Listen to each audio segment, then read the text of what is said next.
Hello बच्चों, तो कैसे हो आप लोग। यहाँ पर फाइनली क्लास 10th वालों के लिए यानी कि कक्षा 10वीं वालों के लिए विज्ञान के वेरी वेरी इंपॉर्टेंट क्वेश्चन लेके आ चुका हूँ बच्चों। बहुत सारे बच्चे कमेंट्स कर रहे थे कि सर साइंस के जल्दी से क्वेश्चन हमें प्रोवाइड करवा दीजिए पीडीएफ समेत। बिल्कुल जी हाँ बच्चों, मैं इसका पीडीएफ भी अपने टेलीग्राम ग्रुप में दूंगा। टेलीग्राम ग्रुप का नाम है अपना स्टडी विद उदय। उसका लिंक भी मैंने डिस्क्रिप्शन बॉक्स में डाल रखा, वहाँ से आप ज्वाइन हो जाइए जल्दी से, ठीक है। गारंटी के साथ बोल रहा हूँ, यहाँ पर 75 में से 75 आएंगे बच्चों। वेरी वेरी आईएमपी सारे क्वेश्चन है, सभी जिलों में ये क्वेश्चन बैठने वाले बच्चों। 100% यहाँ पर गारंटी, ठीक है बच्चों, आपकी अर्धवार्षिक में यानी कि कल के पेपर में बच्चों, ठीक है।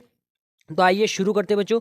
पहला क्वेश्चन यहाँ पर देख लीजिए, ऊष्माक्षेपी अभिक्रिया किसे कहते हैं, उदाहरण सहित आपको यहाँ पर बताना है, ठीक है। इसका सटीक आंसर मैंने आपके लिए बनाया बच्चों, बिल्कुल सटीक आंसर। देखो, जिन अभिक्रियाओं में उत्पाद के साथ साथ ऊष्मा का भी उत्सर्जन होता है उन्हें ऊष्माक्षेपी अभिक्रिया कहते हैं बच्चों, ठीक है। जैसे आपको ये उदाहरण लिख देना है, ठीक है। CH4 प्लस O2 मिलकर क्या बनाएंगे, CO2 प्लस 2H2O प्लस ऊष्मा यहाँ पर निकल रही है बच्चों, ठीक है। ऊष्मा का उत्सर्जन यहाँ पर हो रहा है बच्चों, ठीक है। नेक्स्ट हो जाएगा, ऊष्मा शोषी अभिक्रिया किसे कहते हैं, उदाहरण सहित आपको यहाँ पर बताना है, ठीक है। इसका आंसर भी हम पीछे देख लेते हैं। ये रहा इसका आंसर पीछे। देखो, जिन अभिक्रियाओं में अभिकारकों को तोड़ने के लिए ऊष्मा या प्रकाश विद्युत ऊर्जा की आवश्यकता होती है उन्हें ऊष्मा शोषी अभिक्रिया कहते हैं बच्चों। इसमें प्रकाश की हमें जरूरत पड़ेगी इसमें, ठीक है। देखो, इसका उदाहरण देख लो, 2AgCl किसके, सूर्य प्रकाश की उपस्थिति में क्या हो रहा है, तोड़ रहा है। देखो, 2Ag प्लस Cl2 अलग अलग हो गए हैं, ठीक है। नेक्स्ट क्वेश्चन आता है, शोषण को ऊष्माक्षेपी अभिक्रिया क्यों कहते हैं।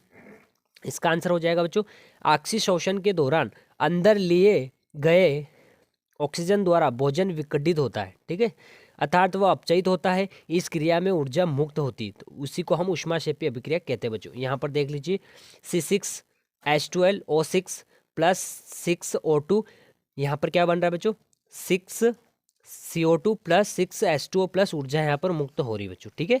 नेक्स्ट हो जाएगा, अवक्षेपण अभिक्रिया किसे कहते हैं, उदाहरण से आपको बताना है। बहुत ईजी है बच्चों, मैंने आपके लिए सरल विधि में यहाँ पर बना दिया है, ठीक है।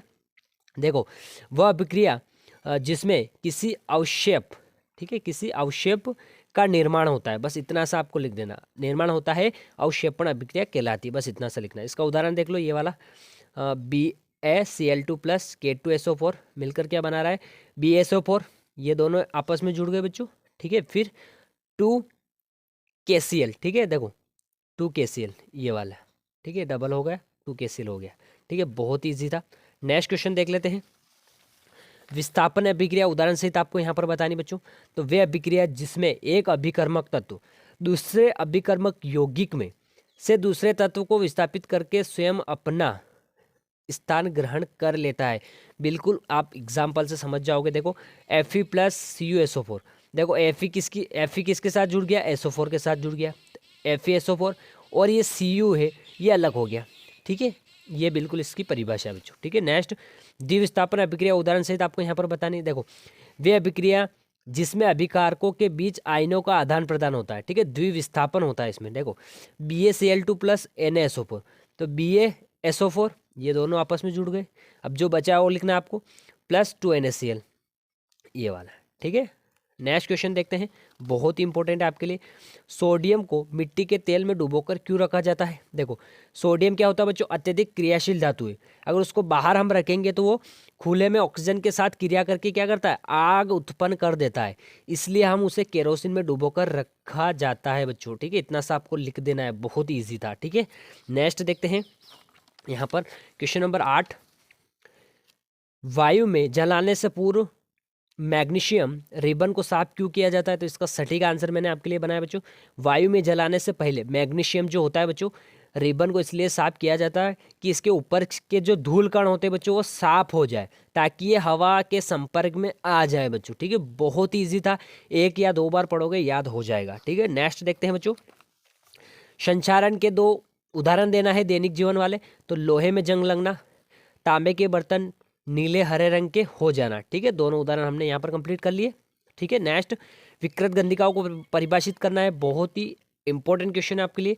देखो, तेल या वसा युक्त खाद्य पदार्थ अपचयित होकर अपना स्वाद एवं गंध क्या होता है को बदल देते हैं, ठीक है। यह घटना विकृत गंधिका कहलाती है बच्चों। बहुत ही ईजी था और बहुत ही इंपॉर्टेंट है आपके लिए बच्चों, ठीक है। नेक्स्ट क्वेश्चन देख लेते हैं, धोने का सोडा या फिर दाने का सोडा एवं बेकिंग सोडे के दो उपयोग यहाँ पर आपको बताना बच्चों। बहुत इंपॉर्टेंट क्वेश्चन है।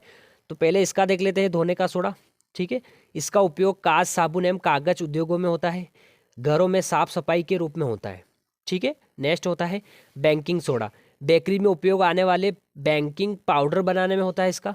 ठीक है, और सोडा अम्ल अग्निशामक में होता है। ठीक है, दोनों हो गया। नेक्स्ट प्लास्टर ऑफ पेरिस के 4 उपयोग यहाँ पर बताना है बच्चों। देखो, हड्डी, जो टूटी हुई हड्डियाँ होती है उसको प्लास्टर चढ़ाने में इसका उपयोग होता है, दांत लगाने के लिए, सांचे बनाने में या सांचे लगाने में, अग्निरोधक सामान बनाने में। ठीक है, मूर्तियाँ, खिलौने बनाने में, ये याद रख लेना है। ठीक है, नेक्स्ट क्वेश्चन देखते हैं। यहाँ पर क्वेश्चन नंबर 13 हो जाएगा आपका। अम्ल एवं क्षार में 4 अंतर बताना है, क्योंकि 4 नंबर में आएगा बच्चों। पहले अम्ल का देख लेते हैं। स्वाद में क्या होते हैं? खट्टे होते हैं। ठीक है, ये नीले लिटमस को लाल कर देते हैं। ये जली विलयन में हाइड्रोनिक आयन देते हैं, यानी कि H3O+। इनका pH 7 से कम होता है, ये याद रखना है। ठीक है, अम्ल का 7 से कम होता है pH। क्षार में स्वाद में कड़वे होते हैं या तीखे होते हैं। ठीक है, ये लाल लिटमस को नीला कर देते हैं। देखो, यहाँ पर नीले को लाल कर रहा था, ये तो ये क्या करेगा? लाल को नीला करेगा। अगर ये याद है तो ये इसका अपोजिट आप आराम से लिख पाओगे बच्चों। ठीक है, इसलिए अंतर क्या होते हैं? सरल होते हैं। एक याद हो जाएगा तो उसका अपोजिट आपको लिखना है। ये जली विलयन में हाइड्रोक्सिल आयन देते हैं, यानी कि OH- देते हैं। इसका pH 7 से अधिक होगा, उसका 7 से कम था तो इसका 7 से अधिक हो जाएगा। बहुत ईजी था। ठीक है, नेक्स्ट हो जाएगा विरंजन चूर्ण का रासायनिक नाम लिखना है, फिर सूत्र एवं 2 उपयोग आपको बताना है। ठीक है, रासायनिक नाम क्या है? Calcium oxychloride. ठीक है, सूत्र हो जाएगा CaOCl2। ठीक है, उपयोग क्या है? कागज एवं कपड़ों के विरंजन में, कीटाणुनाशक के रूप में।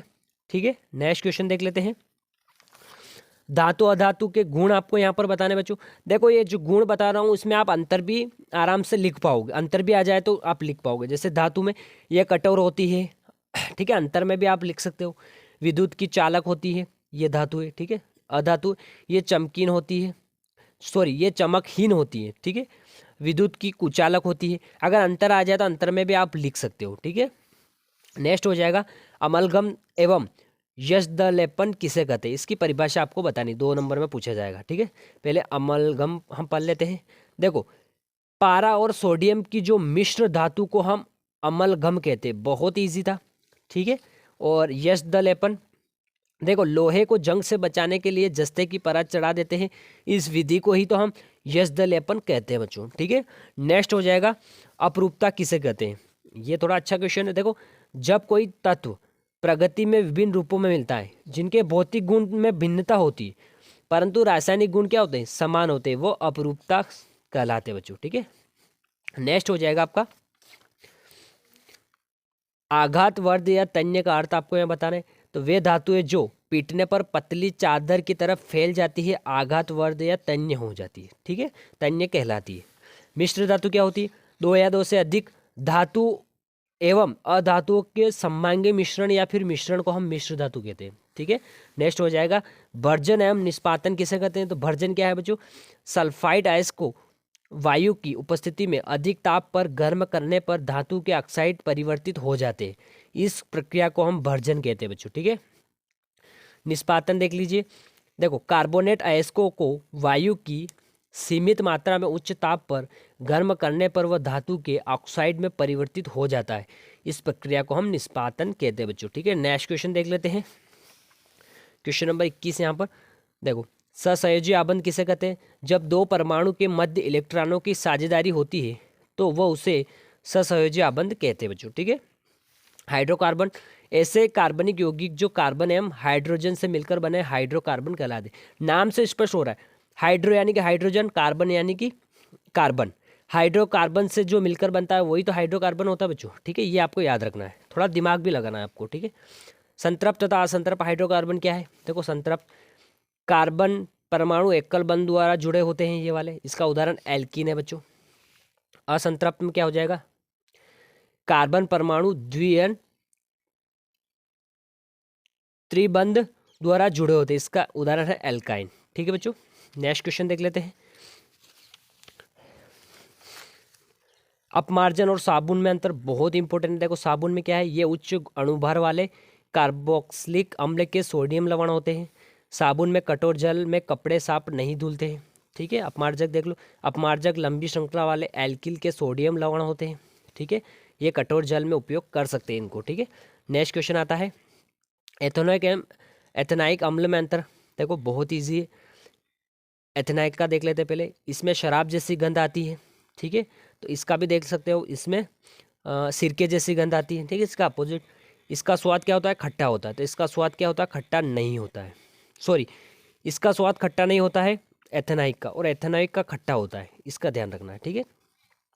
यहाँ पर नेक्स्ट हो जाएगा आपका किण्वन किसे कहते हैं। देखो एंजाइम की उपस्थिति में होने वाली जैसी रासायनिक अभिक्रिया किण्वन कहलाती है। बस इतना सा आपको याद रख लेना है। नेक्स्ट हो जाएगा प्रथम 4 हाइड्रोकार्बन के नाम सूत्र एवं संरचना सूत्र आपको याद होना चाहिए बच्चों। जैसे पहले मीथेन का आ गया CH4, इसका इस टाइप से बनाते हैं, ठीक है, याद होना चाहिए। एथेन का भी देख लीजिए आप, इस टाइप से इसका सूत्र होता है C2H6, ठीक है।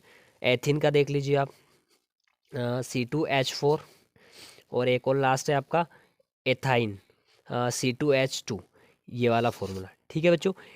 ये मैंने चैप्टर 4 तक आपका कंप्लीट करवा दिया है, चैप्टर 4 तक, ठीक है। इस वीडियो में मैंने चैप्टर 4 तक बताया है। मैं नेक्स्ट वीडियो बहुत जल्द अपलोड करने वाला हूं, बाकी सारे चैप्टर मैं कवर कर दूंगा आपके। अभी आप इनकी तैयारी करो। इसका PDF लिंक मैं टेलीग्राम ग्रुप में डाल रहा हूं, वहां से आप याद कर लो जल्दी से इनको, ठीक है। टाइम आपके पास बहुत कम बचा है, इसलिए मिलते हैं नेक्स्ट वीडियो के साथ। थैंक यू बच्चों।